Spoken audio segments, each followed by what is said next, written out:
दोस्तों, स्वागत है आप सभी का हमारे चैनल की एक बिल्कुल ही नई वीडियो के अंदर, जहां आज की इस वीडियो के अंदर हम बात करने वाले हैं जिस्म से रूह तक इस स्टोरी के बारे में। एक अच्छी लव स्टोरी है, तो शुरू करते हैं हमारी यह स्टोरी।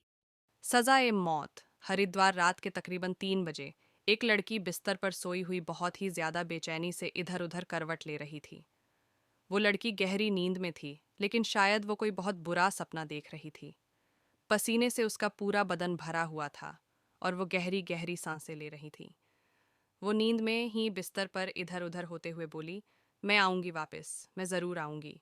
आपका प्यार मुझे आप तक जरूर लेकर आएगा। इतना बोलते हुए उसे अपनी आंखों के सामने एक लड़का दिखाई दे रहा था, जो तकरीबन 12 साल का था, और उस लड़के के हाथ में एक लड़की का हाथ था जो धीरे धीरे उससे छूटे जा रहा था। वो लड़की पहाड़ी पर लटकी हुई थी। तभी अचानक उन दोनों के हाथ अलग हो गए और वो लड़की सीधा खाई में जाकर गिरी। बिस्तर पर सोई हुई लड़की चिल्लाते हुए अचानक से उठी और बहुत ही ज्यादा गहरी गहरी सांसें लेने लगी। वो बुरी तरह से कांप रही थी। बेडशीट पर रखे हुए उसके हाथ मुट्ठियों में कस चुके थे। तभी उसके साथ सोई लड़की भी बिस्तर से उठी और उसने जल्दी से लाइट ऑन की। वो लड़की बुरी तरह से कांप रही। लड़की का चेहरा अपने हाथों में थाम कर बोली, काशी। ठीक तो है ना? देख मेरी तरफ देख काशी, तूने आज फिर से वो सपना देखा क्या? काशी ने अपना चेहरा घुमाकर अपने साथ सोई हुई लड़की की तरफ देखा, जिसका नाम प्रीति था। काशी कांपते हुए बोली, हाँ प्रीति, आज आज भी मुझे वो सपना दिखाई दिया। मुझे बहुत डर सा लग रहा है। पता नहीं मुझे सपने में ये सब क्यों दिखाई देता है। वो लड़का कौन है और वो लड़की जो खाई से गिरी, वो कौन थी? प्रीति उसे संभालते हुए बोली, पहले तो तू खुद को संभाल काशी, वो सिर्फ एक सपना है। काशी नमी भरी आंखों से एकटक सामने की तरफ देखते हुए बोली, वो सिर्फ एक सपना नहीं है प्रीति। पिछले 16 साल से मैं वो सपना देख रही हूँ, और हर बार एक ही तरह का सपना कैसे आ सकता है? प्रीति उसके मूड को ठीक करने की इरादे से बोली, ये तो मुझे भी समझ में नहीं आ रहा। सपने तो तुझे किसी के साथ रोमांस से भरे देखने चाहिए, और देख तू डरावने रही है। उसके मुंह से रोमांस का जिक्र सुनकर अचानक ही काशी की आंखें बड़ी हो गई। वो परेशान होते हुए सामने वॉल क्लॉक की तरफ देखते हुए बोली, 4 बजने वाले हैं। ओ गॉड, आज मैं फिर से लेट हो जाऊंगी। मुझे जल्द से जल्द मेरे पंडित जी के पास जाना होगा। इतना कहकर उसने खुद से ब्लैंकेट हटाया और तुरंत अलमारी से अपने कपड़े लेकर वॉशरूम में चली गई। प्रीति उसे यूं देखकर हंसी और बोली, अभी तक कितना डर रही थी तू काशी, लेकिन अपने पंडित जी के ख्याल ने ही तुझे एकदम से सही कर दिया। सच कहते हैं प्यार में बहुत ताकत होती है, खुद से भी लड़ने की ताकत और किस्मत से भी लड़ने की ताकत। कुछ देर बाद काशी मिरर के सामने खड़ी थी। इस वक्त उसने एक वाइट कलर का सूट पहना था और ऊपर रेड कलर का दुपट्टा था। उसके कानों में सिल्वर ऑक्सीडाइज्ड झुमके और हाथों में लाल रंग की चूड़ियां पहने वो बहुत खूबसूरत लग रही थी। करीबन 18 साल की वो लड़की चांद को भी पीछे छोड़ दे ऐसी खूबसूरती अपने अंदर समाये हुए थी। तभी प्रीति उसे देखते हुए बोली, अब खुद को देखती ही रहेगी या फिर अपने पंडित जी के पास जाएगी? कहीं ऐसा ना हो आज तुझे उनके दर्शन नसीब ना हो। काशी गुस्से से बोली, ऐसा मत बोल मुझे। मुझे मेरे पंडित जी के दर्शन ना हुए ना, तो मैं तेरा खून कर दूंगी।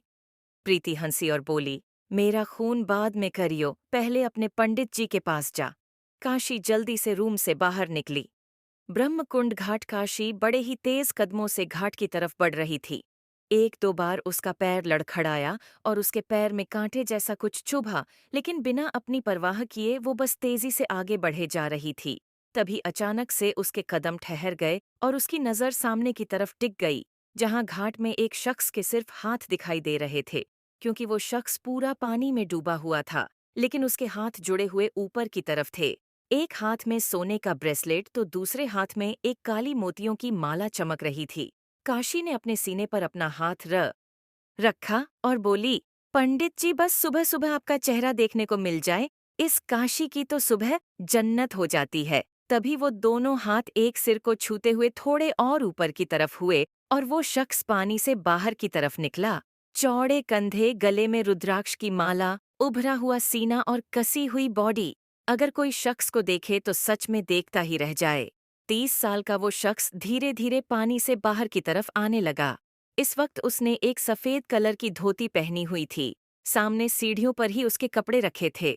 वो शख्स अपने कपड़ों को छूता उससे पहले ही काशी तुरंत वहां पहुंची और उसके कपड़े उठाकर उसके आगे बढ़ा दिए। उस शख्स ने गुस्से से काशी को घूरा, लेकिन काशी बदले में हल्का सा मुस्कुराई और बोली, गुड मॉर्निंग पंडित जी। वो शख्स एक्सप्रेशंसलेस होकर बोला, कितनी बार कहा है तुमसे सुबह सुबह मेरे सामने मत आया करो। काशी हंसी और बोली, ऐसे कैसे सामने ना आऊं? जब तक आपको देख ना लूं तो मेरी सुबह ही कहाँ होती है। पंडित जी, अब काशी को इतना भी हक नहीं कि अपने पंडित जी को देखकर अपनी सुबह को खूबसूरत बना सके। उस शख्स ने अपना कुर्ता पजामा पहना और अपने कुर्ते के बटन लगाते हुए आगे की तरफ बढ़ गया। काशी जल्दी से उसके पीछे पीछे भागी। वो शख्स अपने बालों में हल्का सा हाथ चलाते हुए मंदिर के प्रांगण के आगे की तरफ आया, जहां पर हवन की तैयारी हो रही थी। वहां पहले ही पुरोहित जी तैयार बैठे थे। वो शख्स जाकर उनके सामने बैठा और पंडित जी की तरफ देखते हुए बोला, पूजा शुरू कीजिए पुरोहित जी। जैसे ही उसने कहा, पुरोहित जी ने पूजा करनी शुरू की। जैसे हवन कुंड में तेज अग्नि जल रही थी, उससे कहीं ज्यादा तेज उस शख्स के चेहरे पर दिखाई दे रहा था। दिखने में ऐसा लग रहा था जैसे वो शख्स मुस्कुराता तो होगा ही नहीं। बड़ी बड़ी आंखें और पलकें घनी घनी, हल्की हल्की बियर्ड और कानों में पहनी हुई सोने की बालियां उसे शख्स को और भी ज्यादा अट्रैक्टिव बना रही थी। सीने पर एक तरफ डमरू का टैटू बना हुआ था तो पूरी पीठ त्रिशूल के टैटू से भरी हुई थी। दूसरे कंधे पर सांप का टैटू था। दूर से ही उसे देखते हुए काशी का गला सूख रहा था। तभी पुरोहित जी काशी की तरफ देखते हुए बोले, तुम वहां क्यों खड़ी हो बच्चे? यहाँ आ जाओ, तुम भी पूजा में बैठ जाओ।